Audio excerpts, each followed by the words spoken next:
Peace and love. This is Brother Faheem from the Lead with Logic podcast. You are now tuned in to the Lead with Logic podcast. You know the vibes.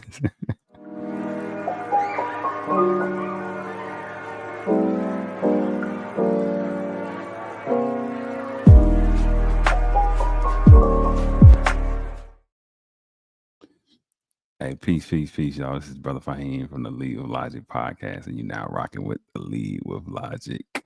You now tune in to the Lead with Logic podcast, and y'all know the vibes. Listen, man, what's going on, y'all? Welcome back. It's another wonderful Monday, man, and life moves at such an ultramagnetic pace. I'm always keeping my boots laced so that I can win the race. Man, when you're trying to do three or four things at once, it can be hard, and the brain can sometimes fumble. So when y'all watch this back, y'all will be like, "Man, what is he talking about? What is Brother Faheem doing?" Hey man, I'm trying to hold it down, trying to hold it down. Man, hopefully you guys Monday was just as productive and positive and most of all peaceful. Yeah, everybody wants a little peace. Everybody should want peace anyway. A peace of mind. I know I do. We got a very, very progressive and positive production for you guys tonight. We're going to be talking about the peculiar persona that is Mr. Charleston White. It's been a lot going on. And it's a lot, y'all. I know one of the topics people are focused in on right now is Joy Taylor. I think something's happening over at ESPN or the networks. I think it's a scandal. It's always something, right? It's always something sensational. Always some sort of scandal. Welcome, wherever you are. I see that army. We're an army of two nines, one person in the place to be. Hey, listen, wherever you are, whether you're on Facebook, please repost the space. Whether you're on YouTube, please send out the link. Wherever you are, wherever you listening from, hey, I appreciate you. Make sure you grab a friend and tune in because we got something great for you guys. Yeah, you know the vibes. But yeah, it's a lot going on with Joy. I think her name is Joy Taylor over at ESPN. You know, a lot going on. More lawsuits. I'm surprised.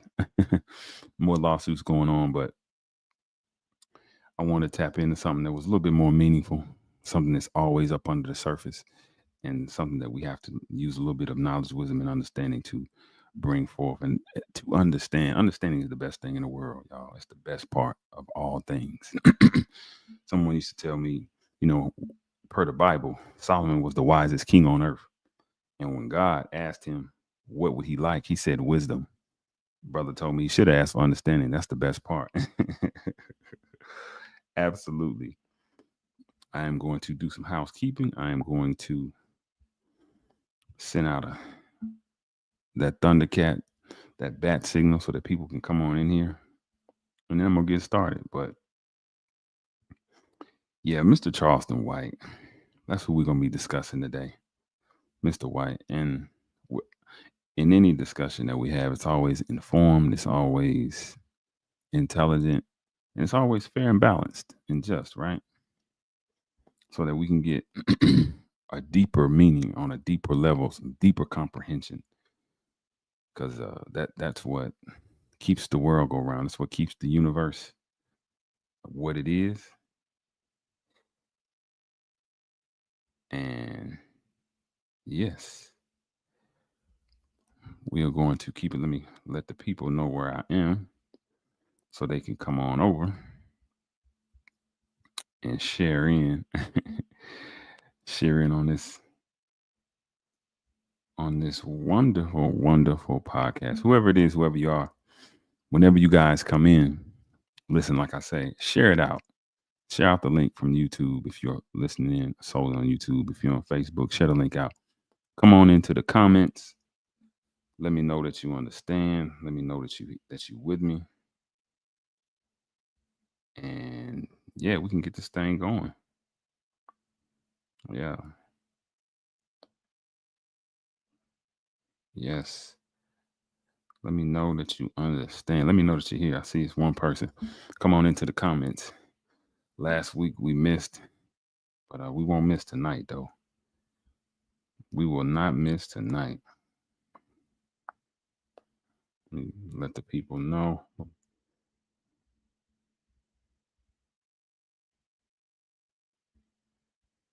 Let the people know.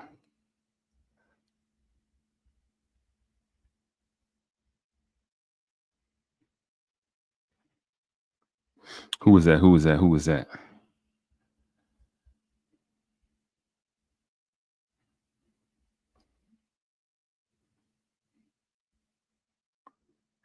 Who is that? Hark. Who goes there?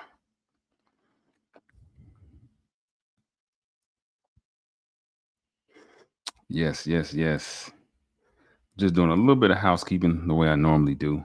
Y'all get your popcorn, you know, get whatever it is that you eat, your ginger ale, yeah, whatever it is that you like to munch on. Come on through.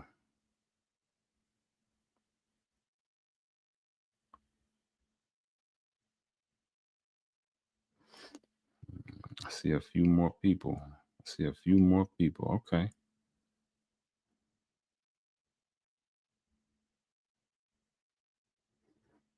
Yeah. I see a few more people. Hopefully everybody's Monday was proper. Hopefully everybody's Monday was proper and peaceful. And you guys, man, are just enjoying life, man, and making it do what it do, baby, like Ray Charles said. Man, so much drama in the world. Listen, wherever you are in the globe, wherever you are, whether you're in these United States, whether you are in South America, whether you are in Australia, England, Asia, or Mother Africa, you know, you want to stay warm. You want to keep yourself warm. You also want to lead with logic, right? Lead with logic, the number 7.com. Lead with logic, the number 7.com. Going over there, man. We got hoodies, different hoodies. See, that's the peach, right? For those people in the peach state. We got you can't see above the banner. There we go.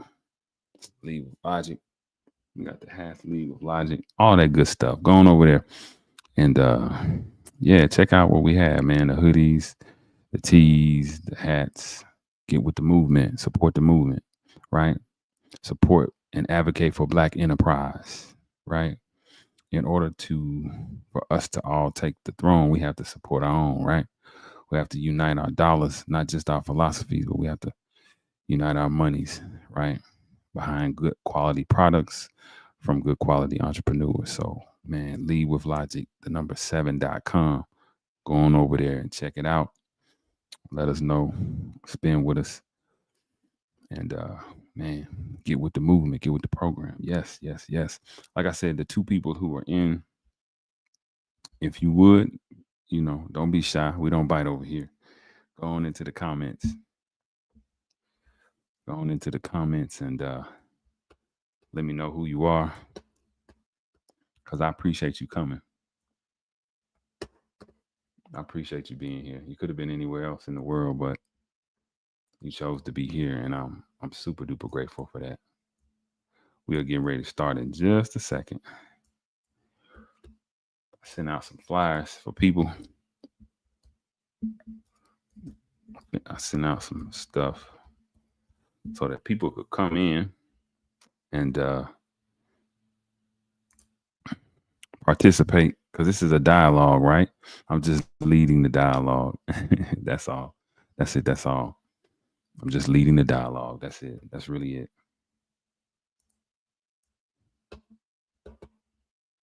Setting some stuff up for you all so that you all can see. I think I'm gonna go ahead and get started. So y'all know who I am. I'm brother Faheem, and I'm the maker and the owner of the Lead with Logic podcast. And what I do is I take the controversial, the sensational, and the mundane, and through objective data, peer review articles, journals, websites, books, documentaries, documentary clips, I now, through critical thought, critical analyses, and analytical research, I extract the knowledge, wisdom, and understanding so that we can live life in 3D, right? I mean, it's coming right at you. And also, we can now enhance our enlightenment, right?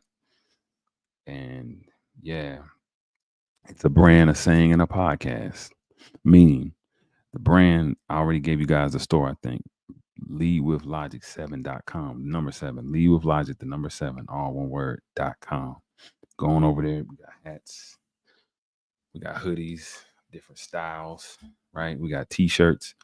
We have all of those good things for people that want to get behind the movement, and for more importantly, people who want to create and support Black enterprise, and those people who support leading with logic. Now, it's a saying because what it says is, or what every letter stands for, is letting enlightenment and divinity win in this harsh level of God's infinite creation. Yeah. Letting enlightenment and divinity win in this harsh level of God's infinite creation. That's the lead with logic, right? And I'm not speaking, you could apply it to this, but I'm speaking about the divinity that's in you, right?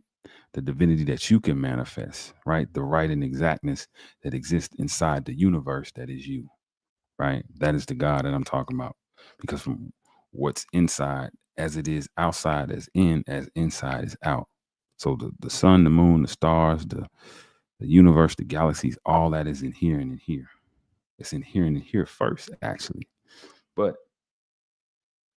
so that's a little bit, right? It's a little bit about me. And you guys know that. So the, the peculiar persona that is Mr. Charleston White. I became aware of Mr. White in 2020 when my sister told me, she said, there's this man, he talking crazy about rappers. And I'm thinking, oh, wow, another political pundit that's using rappers as low hanging fruit in order to make a name for himself. Typical, typical. So I looked him up. Or actually, you know what? My sister sent me Charleston White's video back then. At this point, he had braids. He still had braids. And when I saw him, I'm like, this dude look crazy. You know, his eyes look crazy. I'm like, wait a minute now. And I'm listening to him, and I'm recognizing that not only not only is his tone a bit off, or I should say, not only was what he's saying a bit aggressive and blunt, his tone, you could tell he was very inflamed. He was very belligerent. And I'm thinking like, whoa, ooh, that's 10 on the Richter scale right there. My man need to take a chill pill, right? Woo sa.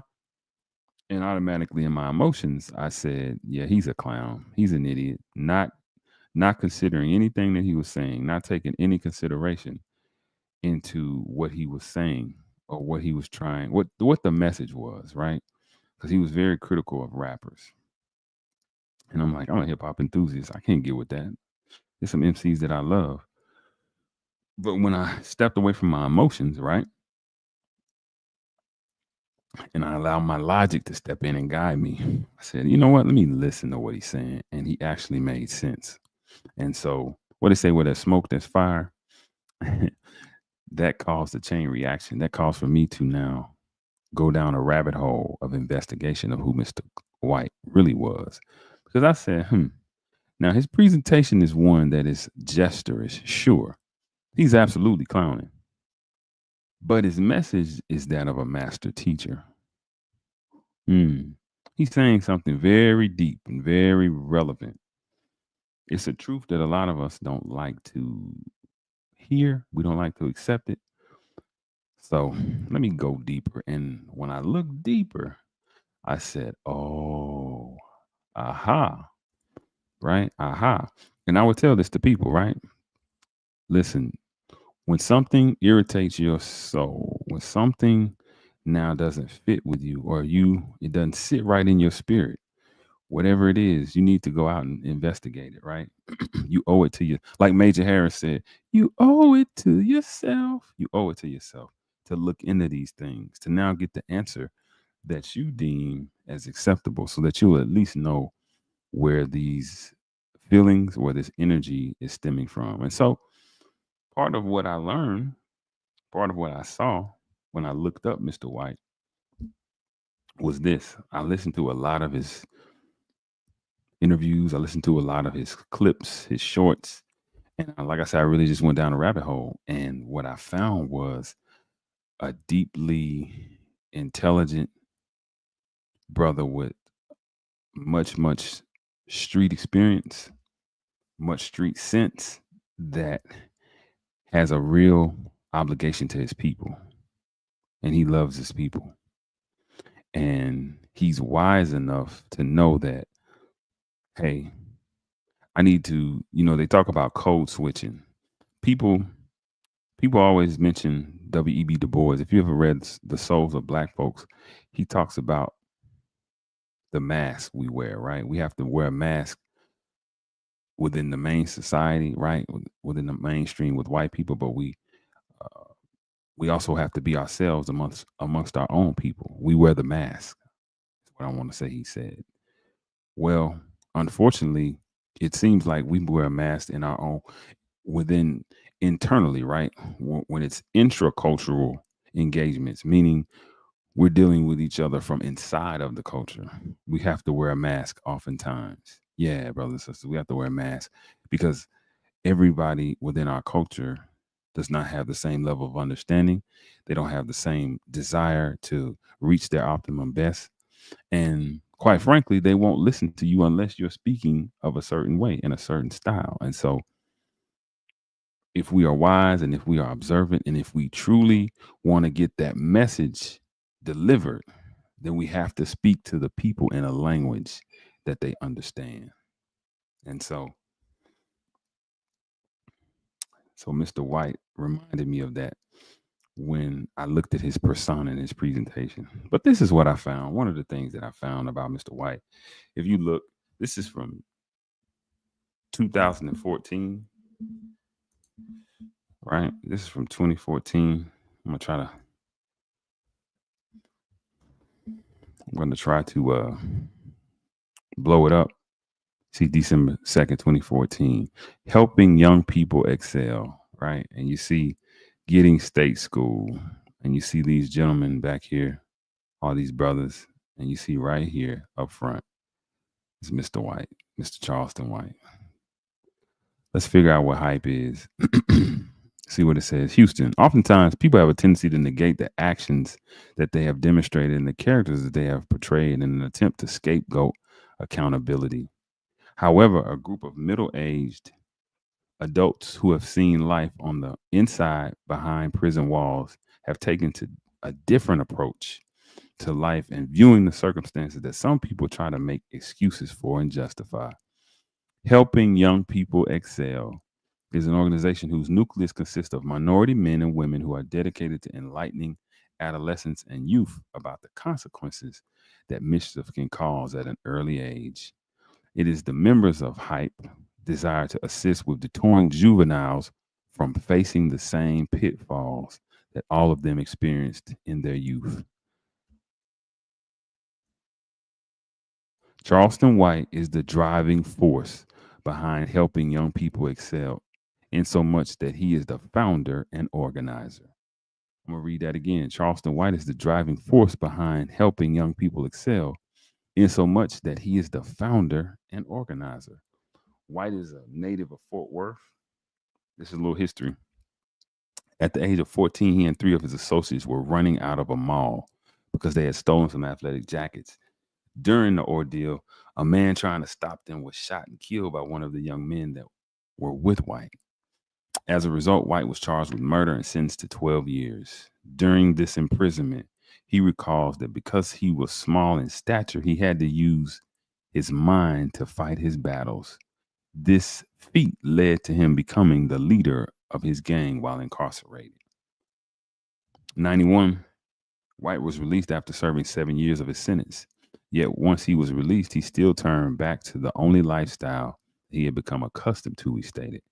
When I got out at 21, from a mental aspect of things, my thinking, the process of my emotions was on a 14-year-old level. I didn't have the natural progress needed for social skills. I didn't have the experience that a natural 14-year-old experiences. I didn't go to high school. I didn't graduate. So I didn't have those experiences that you need to in society to succeed. Nevertheless, as the years continue to fade away, while White will go on to become a father, in doing so, it caused him to take inventory over his life, and he began to make better choices. He enrolled in the college and is currently on the way to earning his bachelor's degree in criminal justice from Texas Wesleyan University. Today, he has become a motivational speaker for juveniles throughout the regions of Texas by means of nonprofit organization Hype. The goal of the organization is, according to White, the goal of the organization is, according to White, is to reach out to those teenagers who are prone to becoming criminals and explain what the consequences can be when you live as a hardcore criminal. He explained, I do this to prevent often other young people from traveling down the same path. So you see where Mr. White was in college. You see where he did time as a young person, and he fought his battle since he was a smaller gentleman, right? Because he's well into his 40s now, and he's small. You can imagine how small old Charlie, what he call himself, old time Charlie was when he was a young man. He's probably much smaller, so he had to learn to fight his battles with his mind, which is quite ironic because he's still doing that in a sense now. Whenever I see him, that's what he's doing, at least with his persona online. But we're gonna get to that.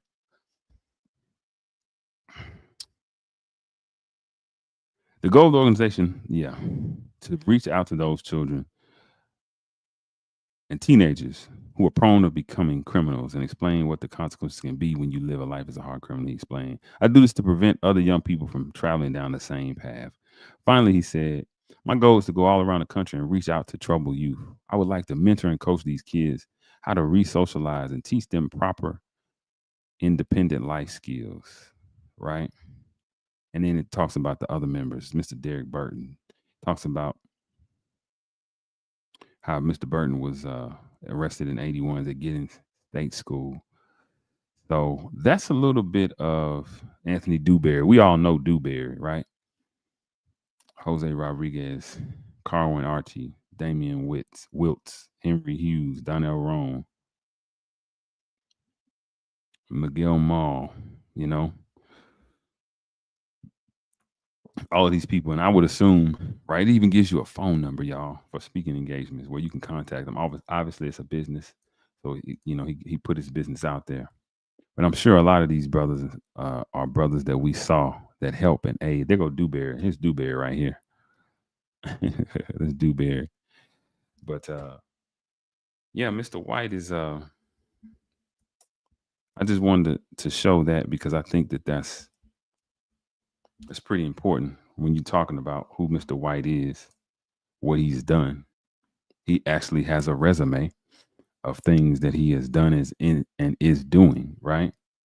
And so that is something that I think is relevant, right? That's something to know when you begin to construct a perspective on a person.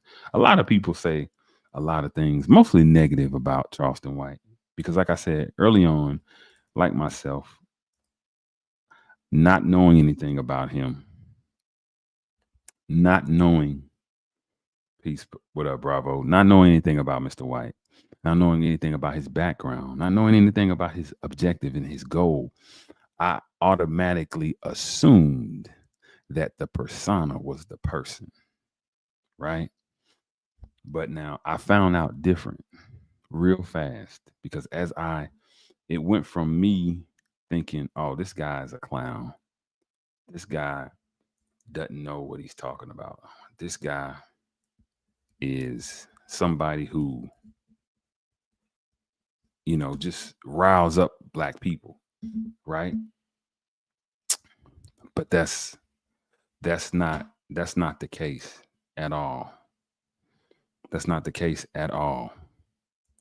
And so what I did was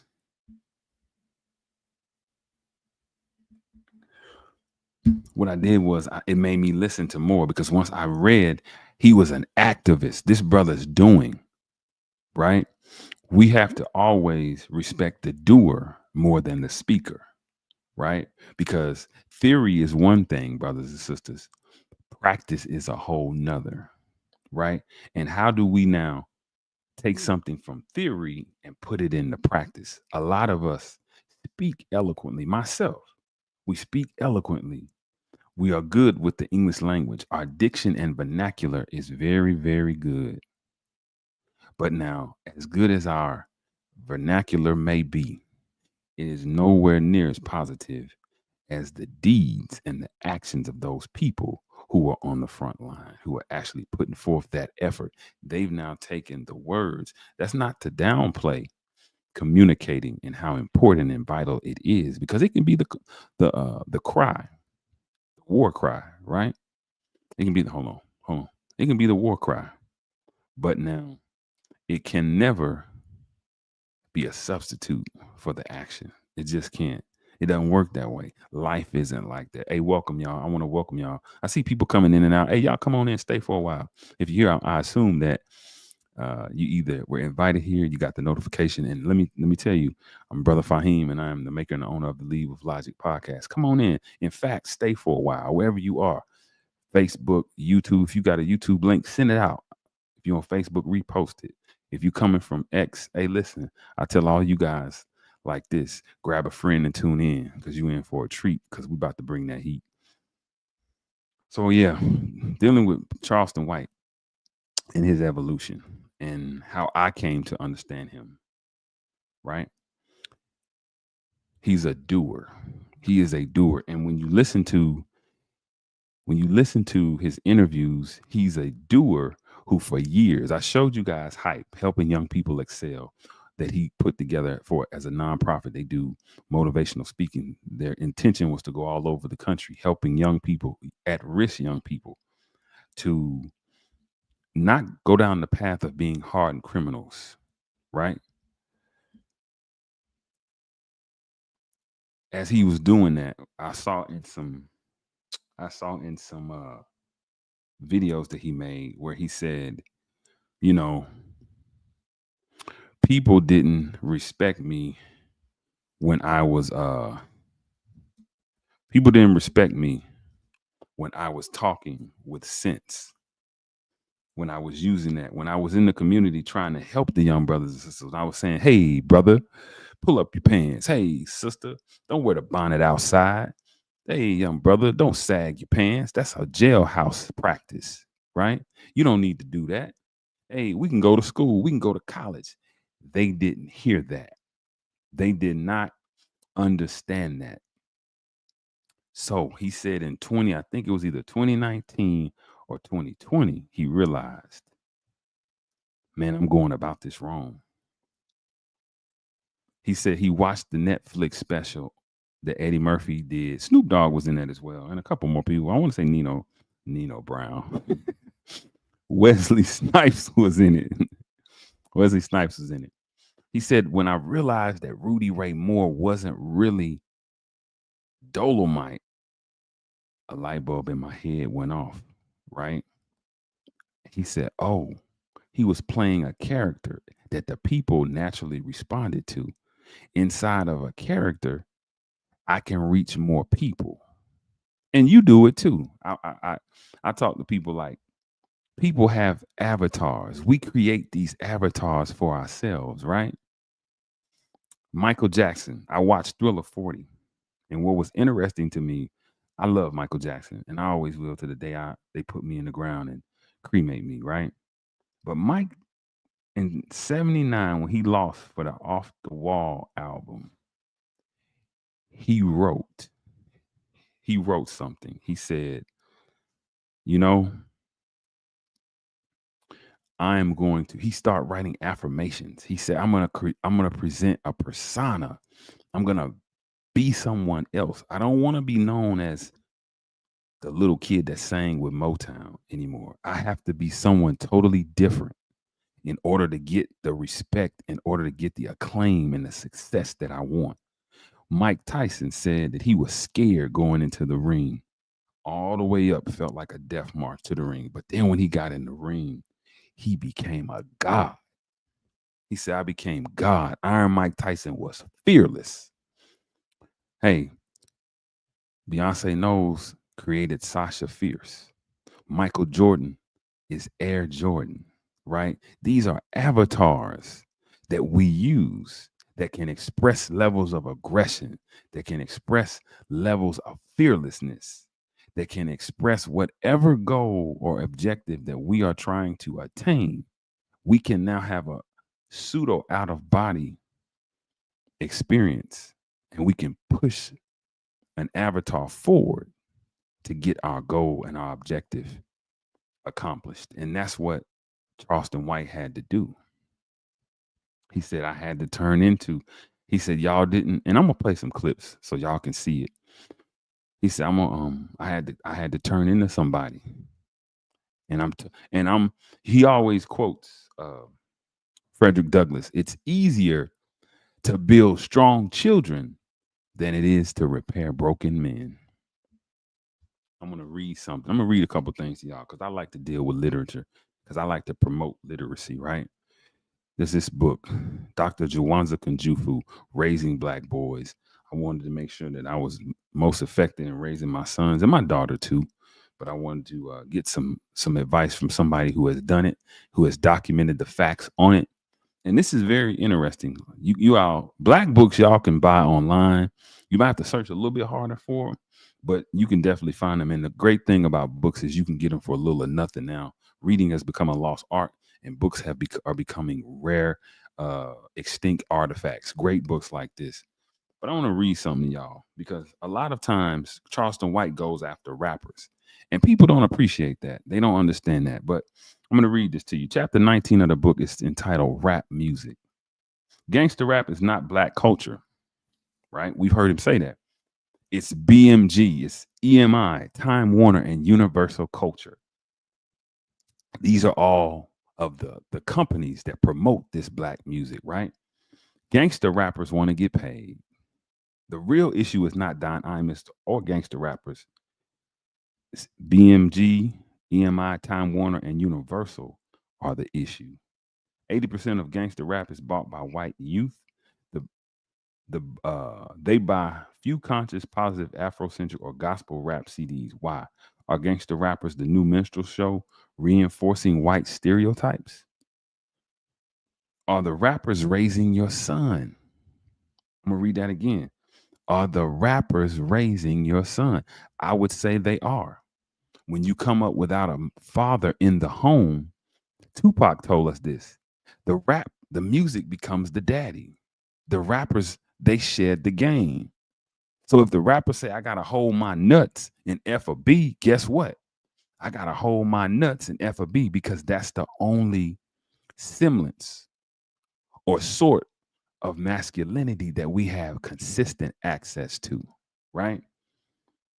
Rap is the number 2 influence on our youth. Notice, I didn't say hip hop. There's a distinction between rap and hip hop. Hip hop is much larger than rap music. Hip hop represents the culture, a culture of change and young people. Hip hop encompasses not only music, but hairstyles, fashions, language, the entire lifestyle. Parents, young people will not respect us if we do not make a distinction between hip hop and rap music. That's the truth. Within the context of hip hop is rap music. Even within the context of rap music, not all rap is gangster rap. Hell no, it's not all gangster rap. Common, Kweli, Most Def, Merge the Millionaire, Fonte, Lil Brother, Big Crit, J. Cole, Kendrick Lamar. You know, it's so many. Poor Righteous Teachers, Brand Nubian. You know, it's so many. Black Thought, J Electronica, Lupe Fiasco. These are all people who are not with the bullshit, right? Those are a few of my favorites. Those are a few of the cats that helped raise me. We must take care not to lump all rap tunes into one genre. There are numerous types of rap music, but I won't get into East Coast, West Coast, South Jamaica. Instead, I will frame discussion with 3 broad categories: conscious rap, gospel raps, CD rap. Gangster rap is not black culture. This is, I wanted to bring this out because I want you guys to hear that rap music has a very, very heavy influence on young people, right? The brother said that rap Rap is the number two influence of our youth. And so when you think about that, you think about why he went after rappers, why it's important for us to know what our young people are influenced by, what they're impacted by, and go there. That's the root. That's the root of it. That's the root of the knowledge. You do the knowledge and you hit things at the root, at the core, because then you can, the tree will fall itself. The fruit, you know, the manifestation isn't the issue, it's the cause, you know. It's not really the effect you want. You want the cause. And the cause is the influence that rap music has on the young mind, especially on the young black mind. So, you know, when he goes after rappers, right? That was very strategic, very smart, and very on time, very much on time. And it shows how astute he is. Like he said in that issue that I showed you right earlier, right? He talked about how he had to, since he was small, he had to fight battles with his mind. That was to his advantage because that's a skill that we can all use, right? To fight with your mind, right? To do the knowledge, to manifest it, and then, demonstrate that understanding. That's what Mr. White is doing. Something else, another book I want to bring out, right? This by the God, the brother, Supreme Understanding, right? He has a whole series of books, right? You can't see it, maybe. That's the God. But this is called How to Hustle and Win, right? And coincidentally, it's Rap, Race, and Revolution.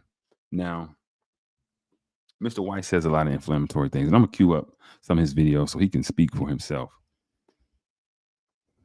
But he talks about the rappers and this respect that our culture has for the rappers, and really, he's really super, super infatuated with it, if you will, for lack of better terms, just because he understands that, like the book said, young people are influenced, they're impacted by rap music. Okay, that they still are. They were in my time, they are now, and they will be as long as the culture stays in the condition that it's in.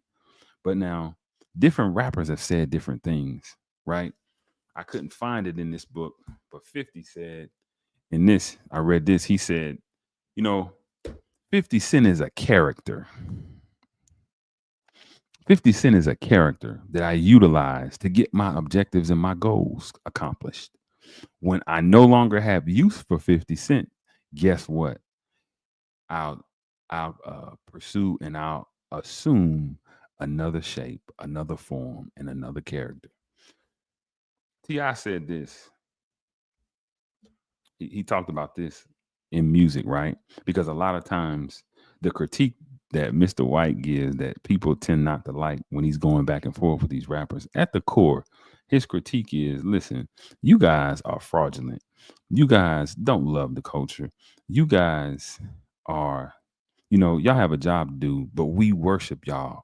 We now are too invested in what you guys are doing. And you guys, the ones that we're invested in, the ones that these companies promote, it's the ones that promote the deaf culture. It's the ones that promote the disrespect culture, the deaf culture, meaning we're killing ourselves, right? Whether it's through physical means of guns, of, you know, petty disputes or gang or whatever type of disputes, right? We're killing ourselves through destroying our bodies, right? Eating, you know, doing drugs, sipping lean, eating foods that are counterproductive, uh, our lives that are killing us, right? These are now, they don't really promote, not today. In the 80s, maybe in 88, maybe in the mid to late 80s, we got more, right? We had more of a variation. We had more of a choice of hip hop. But now it's been gangster rap, it's been drill music, it's been all of these destructive genres of rap that have been pushed in front of us, hustle rappers, right? All these things. And so his critique of them is, listen, y'all are not our culture and y'all have the minds of our young people. But I want y'all to listen to the words of T.I., what he said about why he raps the way he does and what he does, right? If I knew that there was more of a demand for songs like these, talking about conscious songs, right? Songs that had a message, a morality to them, allegories, right? And tales that would help us, right? If I knew that there was more of a demand for songs like these, then that's what I would do. I'm only going to make songs that the market supports. I can rap simple. I can be complex. I can do whatever I want to do. The thing is, to sell records, you have to reach everybody. This is a business, bruh.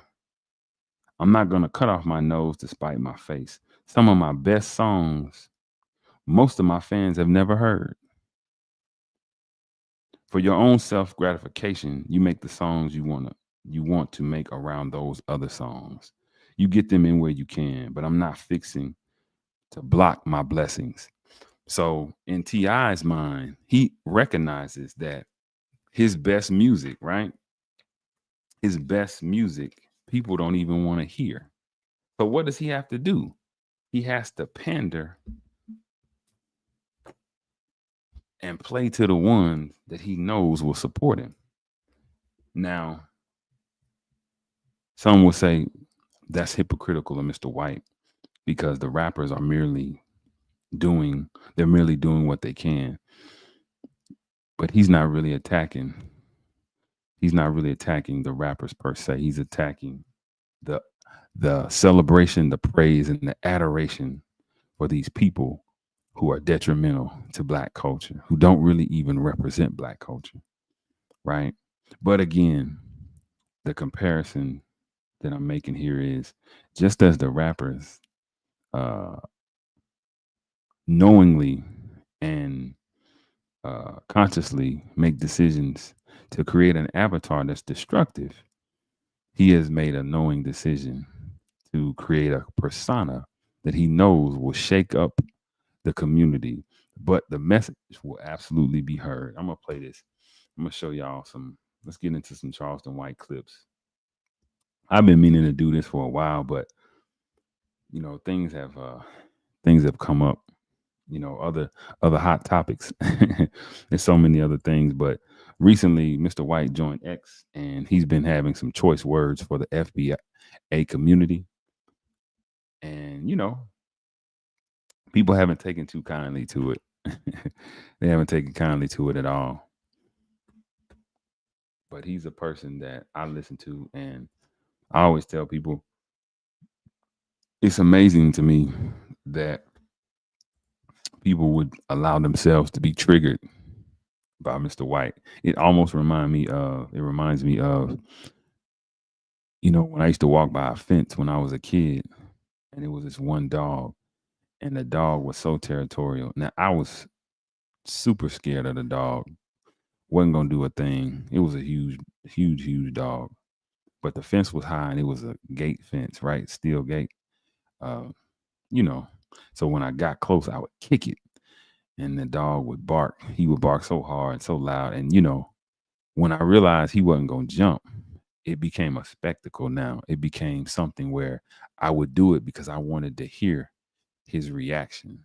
I wanted to see his reaction.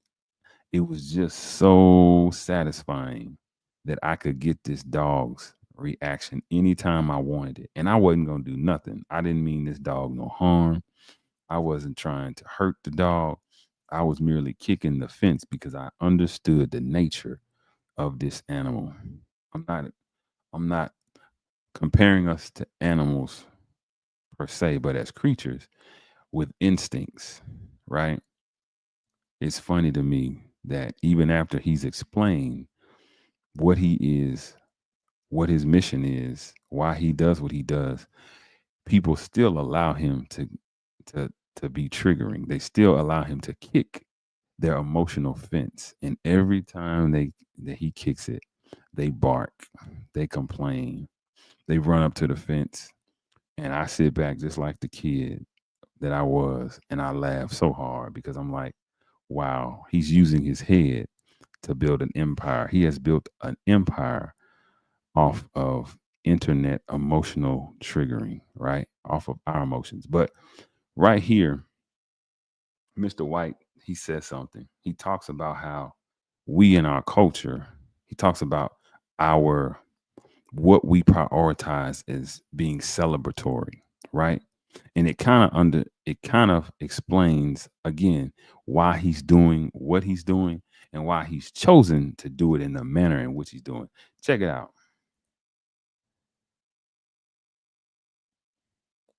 So most mothers can provide their kids with a perfect home life, but if they don't have a positive male connection, uh, there's a negative attribute that attaches itself to a fatherless kid, and no one can explain it.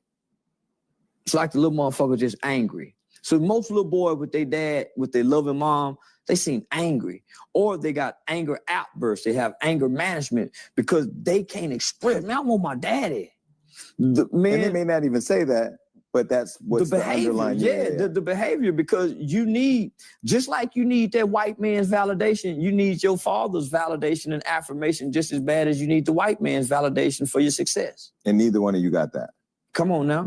Man, I was smart in school. Man, I've always excelled in school.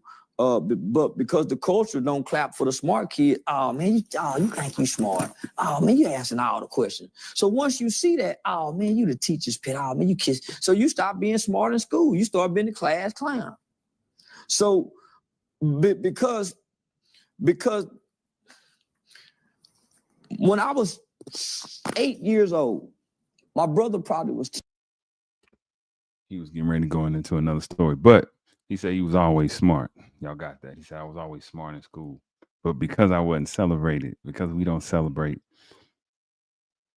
intellect in the community, in the broad community, you know, you kind of get discouraged, right? The class clown does get celebrated. um, and what'll happen is, as you're an adult, Chris Rock said this. This is the way Chris Rock put it. He said, "You'll get celebrated for, you'll get more respect for getting out of jail than you will for graduating college." Y'all remember that? He said that on Bring the Pain, right? You go back and check Bring the Pain. I think it's on YouTube. Last time I checked, it was on YouTube. But he said, oh, you a smarty art. You're smart. You think you know, he said, I'm counting rocks, Rick. You know, it's hilarious. But again, it's a way to connect, right? When you take these things into consideration, man, you say to yourself, if I'm trying to reach the people, if the people aren't responding to my presentation, right, and I'm trying to get a goal accomplished, what do I now do? Right? How do I get this? How do I get this? How do I now get this goal accomplished in a way that is going to connect with the people? Right? How do I do that? And I'm just gonna play a few clips, some things that he said, because Mr. White has he's somebody that I've always been like, whoa, wow. In fact, you know what? Let me share this with y'all. It's 10 of, oh wow, it's 10 of y'all in here. Peace, peace. Listen, the comment section is always open for you guys. Let me know that you understand. Like my man said from the 5 Heartbeats. Let me know you understand. Put some comments in the comment section. Good people. Good people. Put some comments in the comment section. Don't run, don't hide, because we are live. Come on now. I want to hear what you got to say. I appreciate y'all. It's 9 of y'all in here. It needs to be 900 people in here getting this knowledge, because people have their perspectives. They have their opinions of Mr. White. I see it when I'm reading through the comments, and it'd be hilarious. Whew. People cannot stand him. And boy, he came on X and he was going in. He went in on Tariq Nasheed. He went in on the FBA. He went in on everybody. But then he went back and said, hey, you know, this is something, that, I do this. This is a persona, right? I get paid to do this. And listen, it's nothing wrong with that. It's nothing wrong with it. It's nothing wrong with it. He's getting paid for it, There's nothing wrong with it at all. Um, People get paid for OnlyFans. People get paid for lots of things that people might perceive as taboo or wrong. He's getting paid at being a jester of sorts, right? Of having a persona of the clown. And so whatever he says when he's in character, you have to look at it as just that, right? I'm a huge Power fan, right? That's probably my favorite show, the Ghost character. And one thing that I noticed about people and Ghost is that Omari played that character so well that people, hopefully this don't just come on. He played that character so well that people were confronting him in public, right? As if he's actually James Ghost St. Patrick.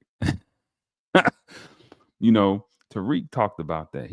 He showed a video where a guy went off, was clowning, like, man, you did such and such and such and such.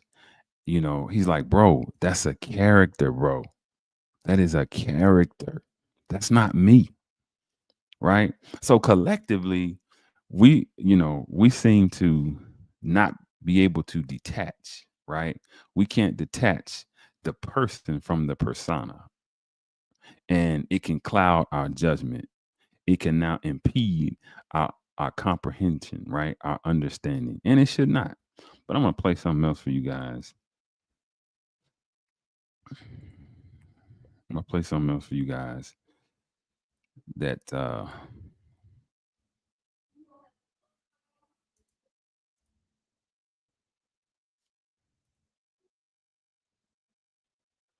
gonna play something for you guys that I think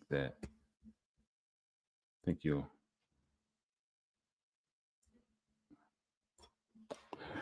I sent this to my son because we had a talk about Charleston White, and he was saying that Charleston, he's like a little iffy on Mr. White, and I said, well, let me send you something that people rarely see about Mr. White. They see him online trolling. They see him online talking crazy, cursing, being vulgar. They see all of those things, and I see it, right? And uh,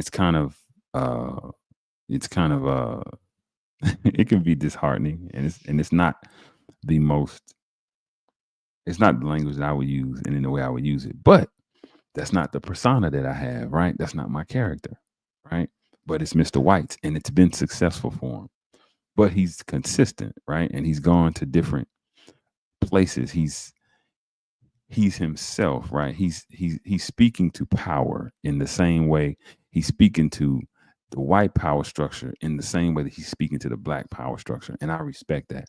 But here he is. Watch this video. This is the city council meeting, right? Citizens presentations back in April 2018. Listen to what he's saying. I'm here again to notify you, Mayor. Fort Worth's multi-million-dollar construction project that's going through Stop 6 on Rosedale has become a open excavation that's turned into a playground for our poor Black little ashy children who can barely read. That only 33% can only read on their grade level, so they really can't read them signs, which there really aren't any signs that says do not play, that this is construction. And so it's just an open playground site. And I have the video here. I think I sent that to you, Miss Bivens. I sent it to you, Chief Joel Fitzgerald. A 2-year-old baby, along with maybe a 4-year-old, an 8-year-old, and maybe a 10-year-old playing at you guys' multi-million-dollar playground construction site that's just open to these poor people. There's no hard barriers to stop this. And I'm sure that this wouldn't go on in a predominantly white area. It's only being done to the poor Black community, and it seems that no one cares. Legal Aid and myself have reached out to TxDOT. We have reached out to Weber Construction. We have reached out to the Transit Authority. We have reached out to TPW, and everyone seems to say that this is acceptable. Now, I saw the footage that you guys is building in Bunch Park, but I wonder, do you guys realize that our poor little old Black kids don't have a swimming pool while you guys are building a park, they don't have a water sprinkler system. They don't have a nice playground. Everything is outdated. And so they tend to go towards the most unsafe place to play. And according to OSHA federal statistics, that in African-American communities, sometimes construction debts is kind of becoming on the rise because the poor people are stupid and dumb, and they politicians, the mamas can't read, the kids can't read, and it's evident in the school district test scores. So the little dumb kids just go over there and they play and throw the rocks. So ask Miss Bivens or Chief Joel Fitzgerald to show y'all what the little dumb kids have to play with, because it seems that y'all don't care that they dumb and playing and might lose a limb or a life, because no one has corrected the problem. And we have been pleading, and even Bud Kennedy has wrote about this in Star Telegram, and you guys do what I'm about to do. You turn your back. Because when I wasn't talking like that, wearing a bow tie, y'all wasn't paying me no attention. And I was going to the Supreme Court, changing laws and legislations in this country. I was working with over 50 U.S. congressional members, from Ted Cruz to Mark Rubio, Senator John Cornyn. I was on the front page of the American Bar Association Journal. I had done a study with News 21, Walter Cronkite School of Journalism. Y'all wasn't paying attention then. So, nigga, I gave y'all what y'all want. A ignorant motherfucking nigga that talk like them rappers. Now y'all listening. Now y'all paying attention, huh? I got y'all attention. Checkmate. Now let me tell y'all what y'all need to hear. We fucked up as a race of people since y'all so caught up into my delivery. 5% of children now are catching HIV from ages 13 to 21. What y'all worried about? 85% of the new chlamydia, all the new cases are teenagers. What y'all so caught up about? Nigga, only 35% of most kids in inner cities can read on or above their grade level. What the fuck are y'all talking about? And these kids can't read. Come on, my nigga. So if we gonna be real, let's be real.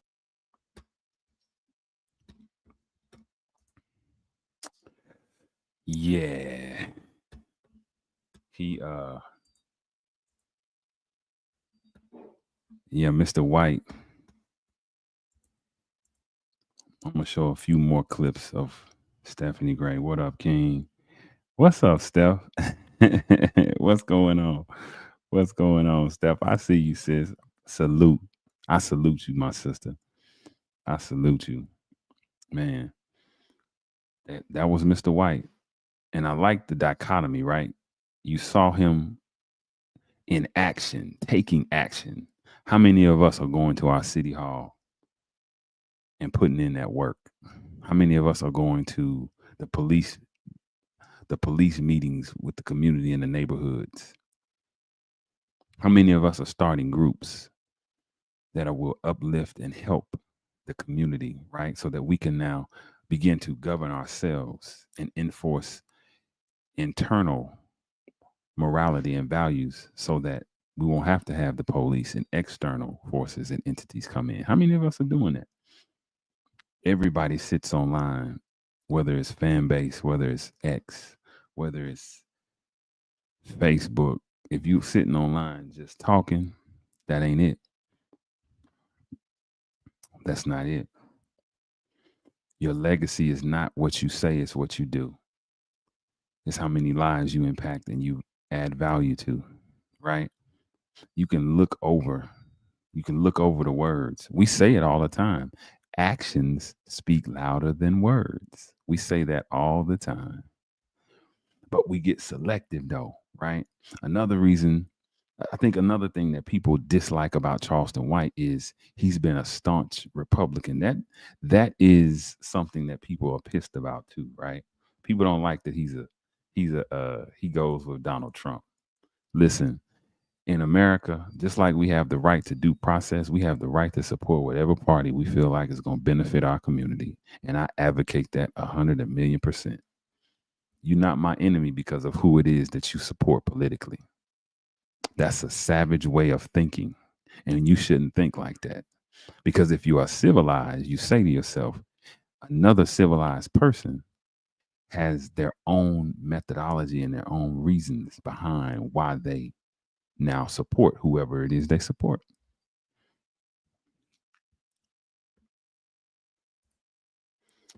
So, you know, he'll he'll do stuff like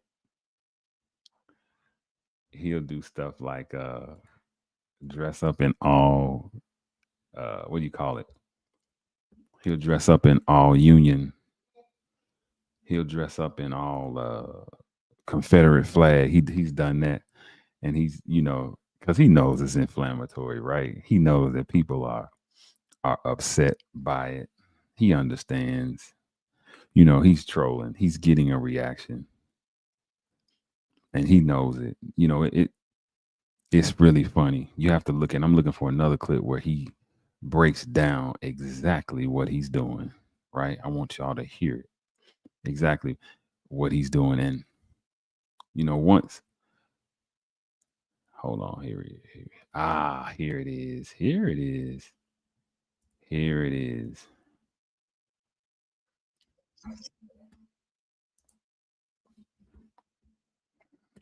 Let's see.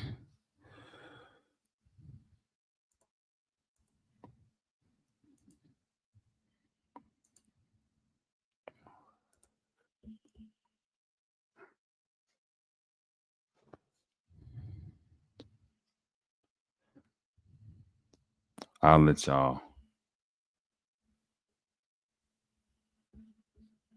I'll let y'all hear it because he said he copyright striking anybody who stealing his content and reusing it. So I'll just let you hear it.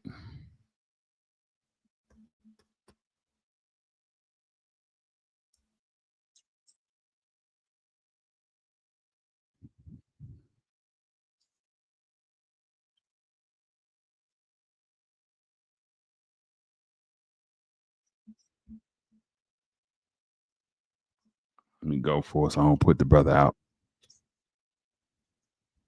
Hold on, let me go through. Let's see. Let's see. I want you to hear it. Hold on.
He said, I understand the algorithm. I come in and say the most craziest thing, and people buy into it, and people take things so personally, right? And that's what they do. That's what they do. And ponder this: you'll listen to Snoop Dogg, you'll listen to DMX, you'll listen to all of your favorite rappers disrespect, degrade, destroy the image of our culture and our women. But when Mr. White does it in character, he's a coon, he's a clown, he's a traitor, and he's telling you, I'm doing these things because I understand the algorithm. I understand that that's what makes the money. I understand that it's money to be made. And unfortunately, the negative content is what resonates. So I'm going to now come on in character with a persona and get paid. Why not? Why not? You know, he has spoken about, and I'm not going to be on here too much longer, right? I just want to give you guys what other people who are doing are saying about Mr. Charleston White. What people think, their perspectives on him. Are they taking him as serious? Are they getting as upset? Do they have a as negative a perception of Mr. White? A while back, Mr. White had some negative things to say about the Nation of Islam, and absolutely, some of the brothers were upset. And one of the people in particular that he came after was none other than Mr. Brother Ben X. Y'all know Brother Ben X, Digital Real Estate, BW. He was formerly a part of BWO. Now he's rebranded. He's still doing big things with his digital real estate branding, right? Ben X responded, and I want y'all to see how Ben X responded because it was so beautiful. It was so beautiful in what he said.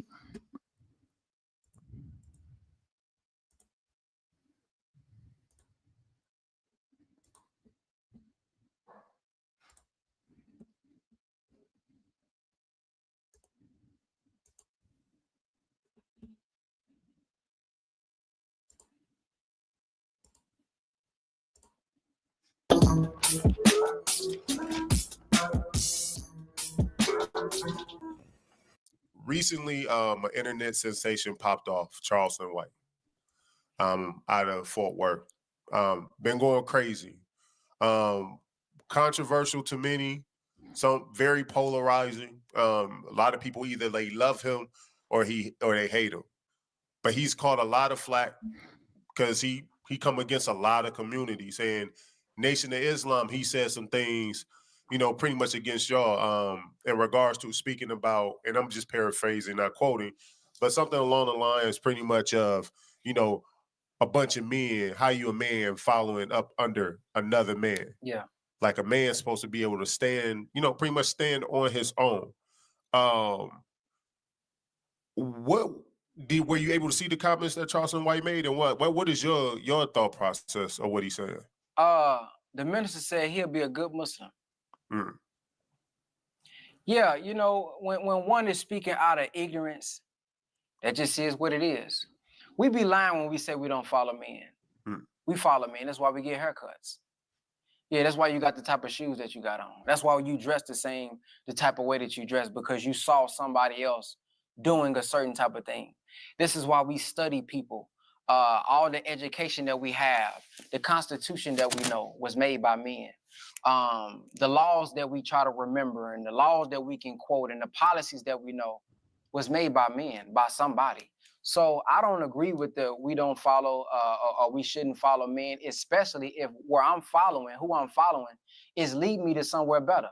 I would actually be a fool to not follow somebody who's wise, that would be ignorant and dumb for me not to follow somebody who's wise. You know, it would be stupid for somebody to come give me financial advice, relationship advice, advice about how to overcome the trauma that's in my head, advice about how to mend a relationship with my brother, advice about how to mend a relationship with my child. And I say, nah, I ain't listening to that. I ain't following that because he's a man. Now, anybody who disagrees with that's just on you. But I highly disagree that somebody in this world could say that they don't follow men. Now, you may not be in an organization following. You may not be in a church necessarily following. You may not be in the mosque following. But for us not to see that our people are gods, for us not to see that, you know, God works through human beings. See, we don't believe in a spook God, like God is some ghost in the sky and it's going to come swoop down and change our condition and give us money and fix our violence. No, a message has to come through a human being. So when you're speaking and you're speaking truth, I have to bow down to that truth. I have to follow the truth that you're saying. If I'm driving down the road and I'm lost and I don't know where I'm going, I have to ask somebody, where do I go? When I'm following somebody down the road who know where they going on the road, I'm not ignorant. I'm not dumb because I'm following him. This man obviously knows how to get to our destination. And for me being a young man, to think that I know everything in my 20s and not listen to somebody who's in their 80s, who's already experienced what I experienced, done went through what I went through, I would be dumb, then a mug, to not be a follower of somebody who has proven results. And here's the thing with that. For me, I heard the stuff about, we be on the corner selling papers and selling fruit. Listen, man, I know brothers who was selling drugs on the streets. I know brother who was doing more than just selling drugs in the streets. I would rather him be cleaned up, sending a message to our people, giving a message to our people with fruits, with a bean pie, with a paper, whatever the case may be, than what he was doing. I know brothers in prison right now. And I'm pretty sure you know somebody in prison who's working for cents a day. Did you know that Amazon has a $50 million fund that they have to pay out every month? And here's how you can get it.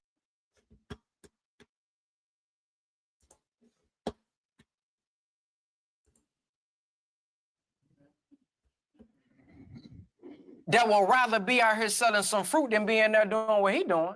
So I'm grateful and I'm thankful to be able to go out amongst our people. See, we'll talk about a brother out there with a suit who has a message in it. You ain't got to believe everything, but I guarantee you, if we sit down with any Final Call newspaper and him, anybody else, if we sit down with a Final Call newspaper, I guarantee you, we could go through that and we'll see several pages of guidance that if our people followed it, our condition would be better. And I'm willing to do it. I'm willing to set it up. We can sit down for hours, get any Final Call newspaper that you want. We can sit it down and see, damn, if our people followed this right here, they ain't got to believe everything. But if they took this guidance right here, man, our community would be better. And so when you look at the results of a brother like me, I'm a living example of what the minister could do. Because it ain't just about money. It's about he has given me guidance that has helped me help other people. See, when you can make somebody a leader, when you can make somebody a helper, that's a whole nother level than just being online or somebody being online, being able to have a successful podcast, being able to get up somewhere and lecture. What are you doing? What have you produced to where when you are asleep, you impacting people? When you out the country, you got people all around the world that's impacting people. To me, that's powerful. God works through human beings. God ain't always seen, but he's working through other human beings. So if I can put a word in somebody and it causes this brother right here, or it causes this sister right here to stand up and say a word, man, that's powerful to me. So like overall, when you heard Charleston White kind of lash out at the Nation of Islam community, like, I guess as a body or as a whole, like, what was y'all take on, what is your take on, I guess, on Charleston White? The minister puts it this way: we can overcome any evil talk by our good deeds.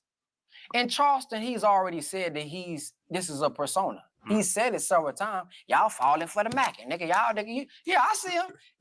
But I'm not falling for the Mac. I sent him receipts. That's how I know that it's a character now, because I sent him receipts and I saw him read it. He said, we don't do nothing in the community. I went on for like a 2 week straight, showing all the stuff we do in the community of feeding people, having a teaching of showing brothers that I went from prison, that is now not in prison, that's now doing for self, all of the charity work, all the work that we're doing with conflict resolution. So I've shown all of that and sent it to him, so he saw it. So for anybody to say nothing is being done when it comes to the Nation of Islam, whether if you believe in what we believe in or not, you just honestly just talking at this point to say that.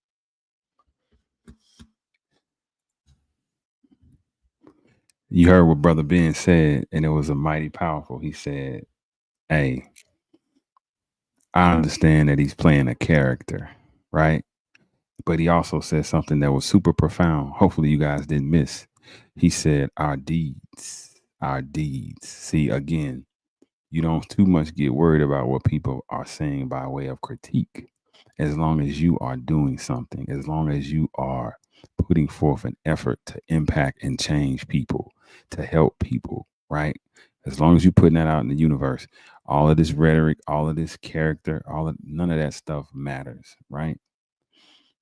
He said the minister said he'd be a good Muslim because he's a shrewd businessman, right? He understands the psychology of the people. But as I couldn't have said it, no, brother Ben said this, and this is so that you guys, that we can rise above emotion into the thinking of God. Hey, listen, miss me with all of that. This is how I am with whoever, right? What can you show and prove? What do your deeds dictate? What would your deeds say? Right? I left my hat backwards because y'all can see my face better. What do your deeds dictate? Right? That's what we have to now look at and be concerned with. It's not a whole bunch of talking, especially when he's telling you I'm playing a character. At this point, it's crazy. But I like what Mr. White, Brother Ben had to say right there. Like, listen, this is not something that, this is a character. Somebody else said something else. There was I saw where Charleston White got offended by it. I saw this. I'm gonna play this for you guys.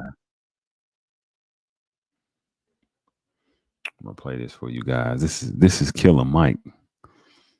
I'm trying to show you these brothers, man, who have a little bit of knowledge of self and a little bit of character and a little bit of composure, right?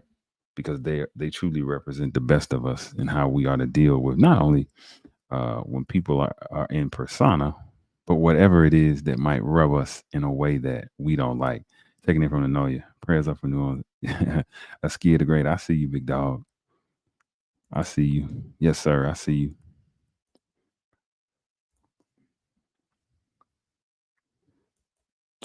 Killer Mike is another cat that's super duper well spoken. He's another activist. He's another person that is politically active. He's another person that is adding value into the Black community. So we have to listen to what he says because he has credibility, right?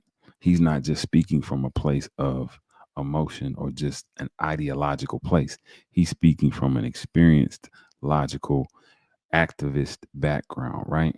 A person who is involved in the culture, both in the entertainment field, but also in the field of business. He has a barbershop, and he also is educating Black people on local politics, being involved in local elections, but also being aware of the detriment or the benefit of who you vote for nationally in a national election. Let's listen to what Killer Mike has to say. I look at a brother, man, who I got a lot of reverence and respect for, because I understand how heartbreaking, parts of his journey could have been. That's Charleston White. Like, you had that brother on here. Yes, sir. Man, you look at old tapes of that brother, man, that brother got his shirt tucked in and, his clothes maybe a little disheveled. You could tell he ain't having the best time of life in terms of just making it work.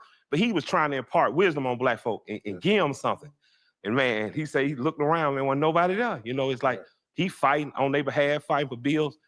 People don't always take you seriously when you trying to, because you look like you just on a failed mission. Because my grandfather used to tell me all the time, you know, black folks don't learn you. And what he was trying to tell me, they just human beings. And human beings are subject to fall victim to propaganda, insecurity, non-confidence, that type of stuff. But when Charleston pivoted, now he went for low-hanging fruit. He went for the fruit everybody go for, rappers, you know, athletes. But he got their attention. Yes, sir. And then he put on an entertainer's veil. So he had to become what he detested. What he was telling people he detested, but then you start listening. So I don't agree with everything he says, but I understand the heartbreak it took. It's like if I was on the plane coming from Europe, stoned as a motherfucker, and watch the Joker. And if you watch that movie, how that character gets treated turns him into a villain. And I think ultimately, I'm just someone who resists the urge to go villain. You know, I resist the urge to fall into the stereotypes and only give you that. I resist the urge to turn my back on who I know and love, meaning the regular worker, the common man. I'm not wearing this Dickie suit today by accident. This Dickie suit remind me, nigga, you used to work at the AutoZone. And you knew everything you knew now. And you were just as brilliant as then. And nobody gave a shit. They gave a damn about their fucking battery. And so you learned that if I sell more batteries than anybody in this store, I could sell dope out the back and ain't nobody gonna give a damn. You know what I mean? And that's what you did on morning. And that's why you only work 4 hours a day. So when your manager came up to you and said, damn, you said you was gonna do it after you get your first Grammy, you tell him, yeah, nigga, you thought I was bullshitting? Because you always understood that you've been imparted with seeing the matrix's numbers, you know, and yeah, I appreciate that because again, Mr. Michael Render, or Killer Mike as the world knows him, he gave a very balanced and just assessment. Brother Ben did as well, right? You could see Brother Ben was coming from a place where he felt like he had to defend the nation. He really didn't, because the works and the deeds are going to defend the nation. Somebody talking, that's never or accusations or allegations are just that. They're not really, they don't make it sound just because people have made a claim. That's not it. And so, but Killer Mike was very just. He said, you know, when he was speaking, when he was trying to impart that wisdom on people, there was nobody around him. People weren't hearing him. People weren't trying to hear that. They didn't have an interest in that at all. So he had to become the very thing that he detested, right? He had to become a character that people would now find entertaining, right? And he's shaking up some people while doing it. And so, you know, I enjoy the character because I enjoy the character as much as I enjoy Busta Rhymes, whose real name is Trevor Smith. I enjoy Jay-Z, whose real name is Sean Carter, right? I enjoy Snoop Dogg, whose real name is Calvin Broadus. These are personas. These are characters that they get into in order to accomplish a goal. And sometimes that goal can be ultra destructive. But what we can learn from Charleston White is this. And I might try to play one more where he talks about what he had to do, but he's really a mirror, people. Charleston White is really a mirror. You know, when you throw, I'm gonna say this again, when you throw a rock into a pack of dogs, not to say that we're dogs or animals again, but we are creatures, right? And we have instincts. When you throw a pack of rock, let's say when you throw a rock into a crowd, how about that? The person who gets hit is gonna holler. See, when he talks about certain aspects that are low level, low vibrational, he's not talking to me. So I take no offense to it because I don't conduct myself in that way. Now, if you conduct yourself in that way, it might be a little bit uncomfortable for you. It might hit your soul just a little tad bit different, right? Where attention goes, energy flows. We should not get upset. We should not worry because, you know, people talk, but what are they doing? And there again, collectively, why do we celebrate the talker, or why do we take serious or more serious? We give more weight to the talker than we do the builder. right? That can be seen on a lot of different levels. But right here, what I'm saying is Charleston White is known for his talking, right? But how many of us have used some of that emotion to hate him or to detest him and go investigate what he's been doing, right? Look up what people are doing. I always tell my children, my kids, my babies, and my oldest boy, hey, listen, ignore what people say and watch what they do. People aren't going to tell you the play. You got to observe it. They're going to tell you through their energy and through their action, through their plays and their movements, how they move, how they navigate the universe, right? They might say they're a good guy, but they're moving like a villain. Well, guess what? They're a villain. Whereas this person is saying he's a villain, but he's moving like a good guy. So what is he really? Right? He said, I had to disguise myself. So I'm essentially a sheep. And I'm a sheep in wolf's clothing. People most times say a wolf in sheep's clothing.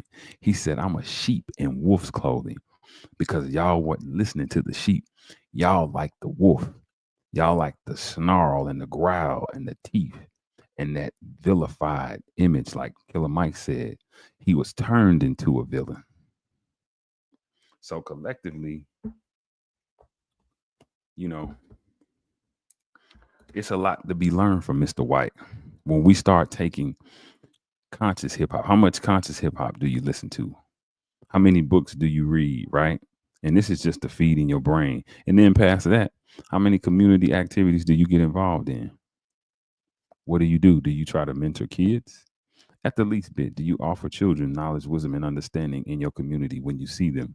They might not be high risk, but they might be getting ready to make a mistake that you know could cost them a little bit of time, a little bit of harm. Do you pull them to the side, say, don't do that? And here's why: A, B, C, and D. That's a form of activism. That's a form of getting involved at the very least, right? You should also connect before you correct. Connect with the young brothers and sisters. See what they listening to. Don't just automatically negate it and push it to the side because you don't like it, because it's not from your era of hip hop, right? Because the rapper don't remind you of the rapper of yesterday. It's a reason why that kid identifies and connects with the rapper. It might be something that he's getting. It might be a form of pseudo and virtual mentorship. So yeah, and again, I don't agree with everything anyone says, whether it's Charleston White, Tariq Nasheed, Dr. Umar, but I respect all of these brothers for their good deeds. You better believe that. I respect them all equally, right? I respect them all equally for their good deeds that they're doing. And I understand them, and the way I interpret them is through what they have shown me by their deeds. And so I think that if we as a community can take that practice, can make that more of a regular practice, we wouldn't get so emotionally triggered by when we hear people in personas. We wouldn't take them as serious. We wouldn't take the music at heart so much. We wouldn't take people who are clearly pretending to be something or somebody that they're not, even for a great message. We wouldn't let that ruffle our feathers. And I hope that you guys got that out of today's bill. Listen, it is always a pleasure, man, to come on here, come on live, whether it's 5 or 500 of y'all. I appreciate it, man. Look, continue to support the channel. Like I said, lead with logic, the number 7.com. Lead with logic, the number 7.com. Look, we got hats. Again, hats. Nice hats. Get down with the movement. Get down with it. Get down on it. Get down with it. We got hoodies. We have products, right? That's that peach overlay. If you're in the peach state and you want to demonstrate how you lead with logic in your state, we got you. We got you covered, right? Lead with, let me put that in. I'm gonna put lead with. I'm gonna put it logic. I'm gonna have to.